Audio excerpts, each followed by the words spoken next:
is an essential tool for knowing about the world. It's much bigger than just politics. It's sports and entertainment and comedy and celebrities and movies. It's 100 things, but it is essential for public life and politics, which brings me back to the reason we sued Stephen Guilbeault and Catherine McKenna for blocking me and Sheila 2.5 years ago. To be clear, we're not talking about them blocking us on their personal Twitter accounts. They blocked us on their government Twitter accounts, the one where they do government business, like issue press releases and make government announcements and interact with other government figures.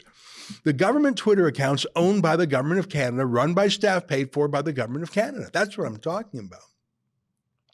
Guilbeault and McKenna had no more right to ban us from their Twitter account than to ban us from visiting the government of Canada's website, or phoning the government, or walking into a government of Canada office. They may hate us at Rebel News, and that's their right, I suppose, but they cannot use the resources and the services of the government of Canada to block and ban and retaliate against us just because they hate us. I know that's what authoritarian leftists want to do, but we still have some constitutional rights here in Canada, so we sued. You can see a copy of our lawsuit at twitterlawsuit.ca. We sued in the Federal Court of Canada, and the government fought back, and fought back hard. Guilbeault and McKenna didn't defend themselves. What I mean by that is they had the government of Canada defend them. They didn't reach into their own pockets for lawyers, which immediately shows that something was a bit off. If these really were their private Twitter accounts, which they claimed, why would the government have to defend them? You can't really claim that they were personal Twitter accounts, but then make the government, that is taxpayers, defend you. But they dug in for 2 full years. For 2 years, they fought us, denying that they were government accounts, denying that we had a right to see what they were publishing, denying that we had any right to access that information at all. They made our lawyers fly all the way to Toronto to battle them in federal court. But then our lawyers showed the judge a very simple thing. You see that little gray check mark next to Guilbeault's name? If you hover over it, you'll see it means government Twitter account. That's what the gray check mark means. We showed that gray check mark to the judge, and the government spent the day trying to argue that that evidence should not be admitted. Can you believe that? Well, the judge allowed the evidence, and faced with certain defeat, Guilbeault finally relented and agreed to unblock us. Now, by this point, the case had gone on for so long, Catherine McKenna had actually quit politics, so we dropped the lawsuit against her. No one really cares what she has to say on her own. It was always her government status that gave her power and relevance. But my point is, after fighting tooth and nail for 2 years, Stephen Guilbeault finally collapsed and admitted what we had all along known. And so the federal court issued what's called a consent order. Guilbeault was ordered to keep me unblocked for the rest of his entire career as an MP. And he was ordered to stop anyone else, such as staff, from blocking me. And as a recognition of the BS that he put us through, he had to pay us $20,000 in costs. As you can see, this order was issued on September 11th, and he was given 90 days to pay. Now, I should tell you, $20,000 in costs is a huge cost order. But 2 years of litigation, including our lawyers flying into Toronto to attend court to argue over that little gray check mark, it cost us closer to $100,000. But still, it was an enormous victory. It's a small thing, Twitter, but it was a big victory. Guilbeault was ordered to unblock us forever. It might not be a binding precedent, which going to a full trial would have been.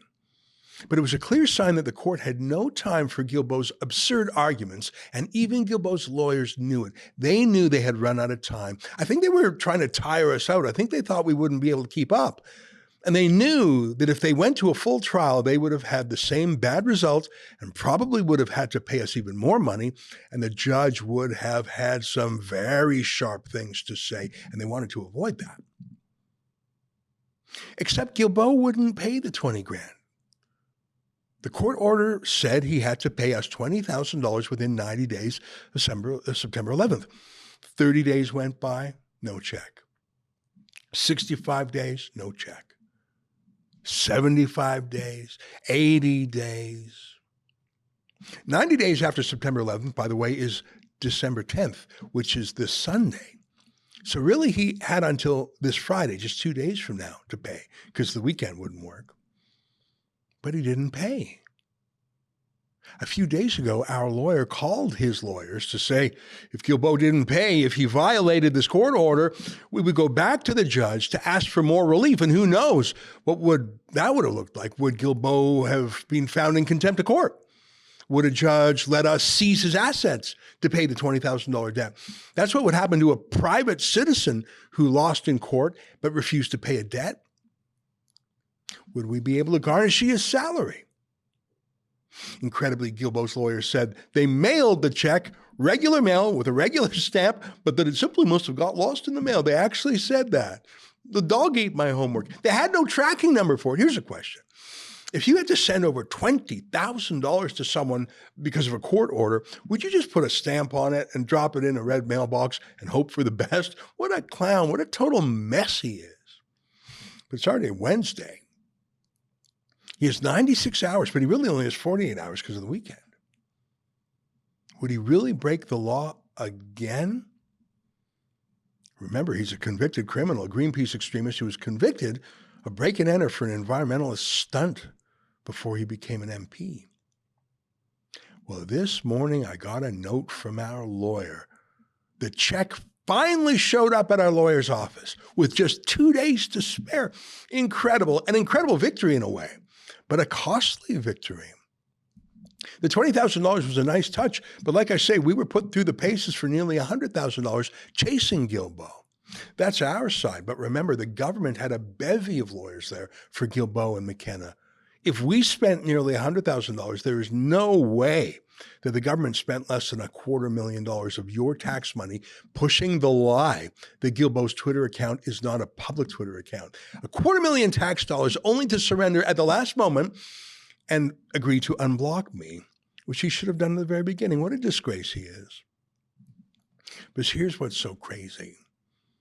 When I announced Guilbeault's consent order, the punishment, and published the order online, millions of people, literally millions, viewed those tweets and videos, and the vast majority of people celebrated our win. I think people really hate Stephen Guilbeault, and with good reason. He's a socialist, he's an idiot, he's a convicted criminal, but mainly he wants to make their lives harder, poorer, smaller by taxing their carbon and banning their plastic straws. All the while he's jet-setting around the world. People hate a hypocrite. Incredibly, despite seeing Guilbeault's meltdown and the court order smacking him down, 3 other Liberal cabinet ministers thought they would sign up for the same thing. Seriously, after Guilbeault was ordered to unblock us and pay us, 3 more cabinet ministers, Marcy Ian, Karina Gould, and Yara Sachs, each of them thought it would be a really smart idea to block us on Twitter too, after Guilbeault was given the consent order. If you haven't heard of these 3 cabinet ministers, you're not alone. They are women of low accomplishment. The most famous one is Karina Gould, who made international headlines for posing with that Nazi SS officer, Yaroslav Hunka, when he came to Parliament. So gross. And Yara Sachs is, I think, tied with Seamus O'Regan for being the dumbest MP in Parliament. I don't know. I go back and forth on that contest all the time. She actually gave life to the conspiracy theory that the trucker convoy honking their horns, that was secret code for Heil Hitler. Honk, honk meant Heil Hitler. She really said that. Remember this? How much vitriol do we have to see of honk, honk, which is an acronym for Hail Hitler, do we need to see by these protesters on social media? Yeah, so we're not dealing with the sharpest knives in the drawer here. But imagine blocking us just moments after Guilbeault was named and shamed by a judge for doing the same thing. I mean, block us before, fine, that's rolling the dice. But Guilbeault just lost and you think it's a good idea? So dumb. So what can we do but sue them too? The thing is, it was much easier this time around. We already had the lawsuit written. We really just had to change a few of the details. 90% of the work was done. So we sued those 3. I can't imagine they'll go through a 2-year trial fighting us. Hopefully they're not quite as stupid and wasteful as Stephen Guilbeault was. But you never know with liberals. I mean, hey, it's just taxpayers' money. But here's the thing. I mentioned we finally got the check today, the $20,000, right at the last minute. But look at the check. Well, first, look at the lawsuit. The lawsuit names Stephen Guilbeault. He claims it was a personal Twitter account.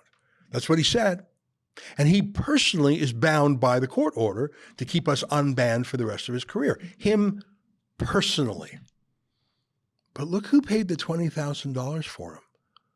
Look at the check we received this morning. Hang on. It was Guilbeault who blocked us. It was Guilbeault who claimed it was his personal account, not the government account. It was Guilbeault who fought for 2.5 years, foisting the cost on taxpayers for his lawyers. It was Guilbeault who was ordered to pay and ordered not to block me again for the rest of his career. It was Guilbeault. But look at the check. Look how the money came. Guilbeault didn't pay a cent. You did. Taxpayers did. Look at that check. It's from the government of Canada. Stephen Guilbeault swore to the court that the account was his and his alone. It was his personally. It had nothing to do with the government. That, of course, was a lie, which was obvious to anyone. It's why his lawyers fought so hard to stop us from showing that grade check mark to the judge that proves Guilbeault's a liar. But Guilbeault said it was his and his alone. It was his personally. So why is he sticking taxpayers for the bill? Stephen Guilbeault is the one who blocked me. He's the one who says it was him, not the government. So why is he shirking his debt? Why is he passing the buck to taxpayers? Why do taxpayers have to pay for his fiasco? Why do you have to pay for his lying and his stubbornness? What a little weasel he is. This is wrong. He's the one we sued. He should pay for it. Don't you agree? And don't you think that he gets away with shrugging off this debt to taxpayers, that other MPs, like those 3 fools who thought it would be a good idea to copy Guilbeault, Marcy Ian, Karina Gould, and Yara Sachs, if Guilbeault gets to wiggle out of this by sticking the tab to taxpayers, why wouldn't they also? Why wouldn't every MP in Parliament illegally block citizens, and if they get called on it, just make taxpayers bail them out? Whereas if Guilbeault has to pay his own debt himself, maybe he'll be less likely to violate the constitutional rights of Canadian citizens in the future, and so will his stupider colleagues. So I don't actually think this story is over, even though we got the check. I think he has to pay the money back. And I think I should tweet at him literally every day, as is now my right to do. I think I should tweet to him every single day to pay the money back. And in fact, I would ask you to join me. I've started a petition at paythemoneyback.ca. The petition language is very simple. We, the undersigned, demand that Stephen Guilbeault pay his own $20,000 penalty and not pass it off to taxpayers. That's it. I'd like to get 20,000 people to sign it. And then I'll do my best to actually hand it to that little weasel. I mean, seriously, I've been to court. I win some and I lose some. When you lose, you grumble, but you pay your debts. Why does this little weasel think he can pass off his debts onto taxpayers? So go to my new petition at paythemoneyback.ca. Seriously, even in this final moment, Guilbeault is being a little weasel. I really think he needs to pay the money back. He caused this mess. He should clean it up. Go to paythemoneyback.ca, and I promise to tweet at him every single day until he does.